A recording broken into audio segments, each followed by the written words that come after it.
So today we're in the doll room. The BJD Dollhouse is behind me, so you guys can see exactly how big it is. I'm going to step back and stand right next to it. I'm 5'6.5", and so you see how big this dollhouse is.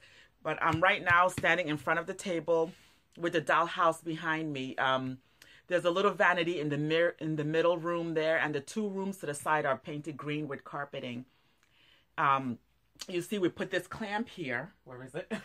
We put this clamp here because the center wall there is bowed. It was bowed when we got it, and it is probably because the wood that is used to construct it should have been thicker. So we considered, I say we, and that's my husband and I. He's an architect, and he helps me do a lot of the construction that I do around here. He's very helpful because I think he doesn't want these dolls to go anywhere but this room. He is a minimalist. He doesn't like clutter. He doesn't like stuff. And we are, yes, as you probably guessed, the complete opposites. So he does whatever he can to make sure that my dolls are happy in this room so they don't migrate out to any other parts of the house, which is totally fine with me. I love all my dolls being visible and I can see them and they're in this room. So in that way, he's willing to help. So we're looking at this dollhouse right now, and the center wall is a little thin, and he considered, and I considered taking that wall down. And then I thought about it. This dollhouse was built by a father for his daughter. We did purchase it secondhand, and he built it with such love. So I'm going to try to keep it as intact as much as possible. So what we're going to do is take two pieces of wood that are thicker and clamp it together, glue it, and nail it so it basically beefs up that center wall there, and it will be structural, so it'll keep the top floor secure as well. So that's what we're going to work on next. We just did a dry fit to see what kind of wood we need and how to go about it. And that will take some time. In the meantime, as we're working on that, I'm going to rip up the carpeting at some point. Not today. But what I wanted to talk to you guys about are my BJDs. They are truly one of my favorite dolls to collect. I've been collecting BJDs for a few years now, and I really love them. And I've been making dolls myself personally since I was 12, but I make more folk art dolls that are sort of whimsical. So now I've been thinking about making my own BJDs, and I sketched it out, made models. I'll share that with you guys in the future. But what I want to talk about as well is that those center rooms that you see behind me, those three rooms, I am not sure at this point what to put in there. I'm not in a hurry to get them done. So I'm going to let perhaps the dolls inform me as to what those three rooms should be. The center room, as you see there, whoever created this dollhouse probably wanted it to be a bathroom. It is smaller, and the floor is tile, as you can see. See, maybe you can see it over here. Move BB-8 over there. Let's see, you can see that it's tile.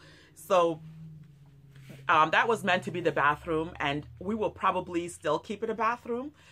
But the other two rooms probably were meant to be bedrooms or something. But it's my dollhouse, so I don't have to keep it what they want. So I'm going to let my dolls, my BJDs, who are going to be stored here, live here, inform me the way they did with the cafe and the kitchen below.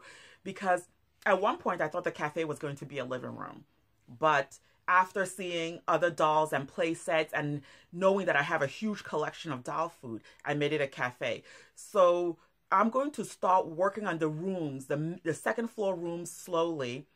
And as I work, look at paint colors, those rooms will solidify and I'll figure out what I want them to be. Right now, I don't know.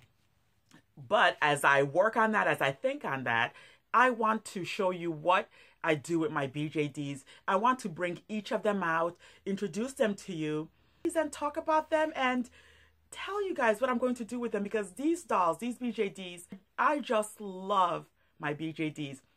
So the first thing I do when I get a BJD, I usually buy them secondhand. They're usually nude.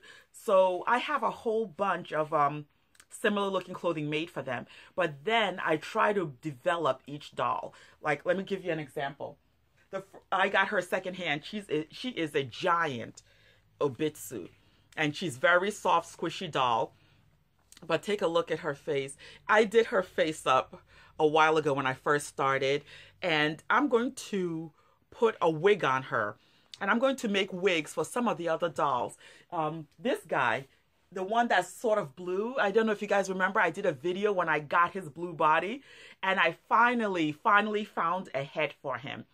So now I have to dye that head to match the body. Maybe I'm nervous, but I'm not nervous about making wigs. So I'm going to show you guys how to make a faux fur wig, because I've been buying those pillows and things to show you guys how to make a faux fur wig for a BJD similar to this one. I might use her because this is one of those practice heads that you can buy, and this is an Obitsu body. I bought the body because it was jointed, and I just ended up just loving the way she looks. So I'm going to make a wig for my BJDs. And I think to show you guys how I make wigs, I might use one of my American Girl dolls because it's big enough to make the wig. So that will be in another video. But for today, that's all I have. I just wanted to touch base with you guys, tell you that I am working on the second floor. Suggestions would be great for what to do with these 3 rooms behind me. I can't tell you how excited I am to have this dollhouse to work on. And the guy who made it for his daughter, I can absolutely feel the love that he put into creating this dollhouse. It is just one of the best and biggest dollhouses that I've ever had. So I'm just excited to work on it. And if you notice over here, these 2 dolls came in the play sets. I haven't done anything with them either. I'm just leaving them up there. They're hanging out in the balcony. So I mean, at some point I'll figure out what to do with them. But in this hobby, there's just so much to do, so much to learn, and so much to share with people that I want to just touch base with you. I don't have anything specifically planned. If you have any comments, suggestions, please let me know.